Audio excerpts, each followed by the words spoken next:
ગુજરાત જોડો અભિયાન અંતર્ગત સાબરકાંઠા જિલ્લા આમ આદમી પાર્ટીની મોડાસા તાલુકા વિધાનસભાની ગારુડી દલીલપુર જિલ્લા પંચાયત સીટની જનસભા યોજાઈ। Bureau chief Alpesh Patel Aravalli.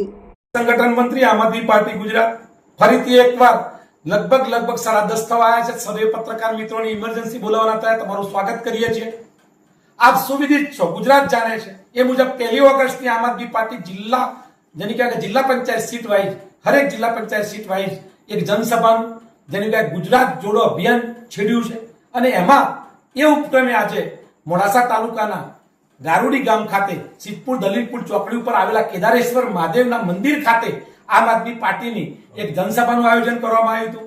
એની પોલીસ પરમિશન થી માંડી માનનીય એસડીએમ સાહેબની પૂર્વ મંજૂરી લઈ અને આ કાર્યક્રમ આદર્યો હતો।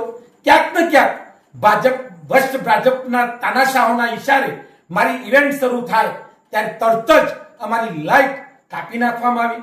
હું આપના માધ્યમથી એ તાનાશાહોને અને પોલીસ પ્રશાસન અને જેની કહેવાય કે આયોજન સમિતિમાં બેઠતા તમામ એ અધિકારીશ્રીને અને ખાસ કરીને અરવલ્લી જિલ્લા કલેક્ટરશ્રીને કહેવા માંગુ છું કે રાષ્ટ્રીય પાર્ટીની એક ઇવેન્ટ હોય અને એમાં ક્યાંક ને ક્યાંક સમય રાત્રિનો સમય છે, ખુલ્લા વાતાવરણની અંદર મીટિંગ છે, ત્યાં જેની કહેવાય કે જેની જાનવરોનો એટલો વસવાટ છે, એ સમયે જેની કહેવાય કે પોલીસ ત્યાં સાક્ષી છે। મારી પાસે પોલીસ પરમિશન લેટર, તમામ પોલીસના વિડીયો, એ ઇવેન્ટના વિડીયો પણ મોજૂદ છે।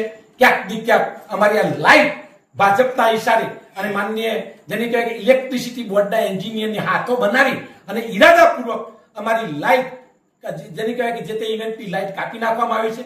અમારી ઇવેન્ટને આ લોકો ક્યાંક ફ્લોપ કરવા માંગતા હતા, એ લોકોને હું જણાવવા માંગુ છું આપના માધ્યમથી કે તમારા તમામ પ્રયત્નો પૂરા કરજો।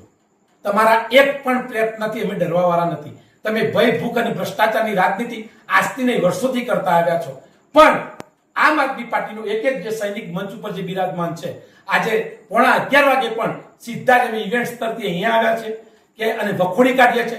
માન્ય કલેક્ટરશ્રીને હું અલ્ટિમેટમ આપું છું કે આની ઊંડાણપૂર્વકની તપાસ થાય। આવતીકાલે આમ આદમી પાર્ટીના એક કાર્યકરને જો સેટ પણ હાથ આવશે તો જયદીપસિંહ અંતર ઉપર બેસશે, જિલ્લા કલેક્ટરશ્રીના આગળ આવીને બેસશે। તમારા જવાબ આપવો રહ્યો સાહેબ। તમે વારંવાર આમ આદમી પાર્ટીની નાના કાર્યકર્તાઓને એક ટાર્ગેટ કરો છો અને ખુલ્લી ઇવેન્ટને ત્યાં તમારી કોઈ વ્યવસ્થા નથી। તમારી આયોજન સમિતિ બેસે છે અથવા તો જેની કે સંકલન સમિતિ બેસે છે, એમાં કોઈ માર્ગદર્શિકા નથી, એમાં કોઈ પ્રોપર ગાઈડલાઈન નથી। શા માટે લાઈટ લેવી પડી? પોલીસ બેઠેલી છે, પોલીસ સાક્ષી પૂરશે। એ તમામ પોલીસના અધિકારીઓને હું કાલે વિડીયોના મારફત હું વિડીયો જેની કે મૂકવાનો છું કલેક્ટરશ્રી આગળ। ત્યાં શું થઈ રહ્યું છે? કોઈ લોકશાહી બચવાનો કોઈ કોશિશ કરો છો ખરા? કઈ સિસ્ટમથી રાજનીતિ અથવા તો જેની કહેવાય દેશ ચલાવવા માંગો? હું સખત શબ્દોમાં આ ઘટનાને વખોડું છું। આની ઊંડાણપૂર્વકની તપાસ થાય એ આશા સાથે મારી વાતને પૂર્ણ કરું છું। જય હિન્દ, જય ભારત।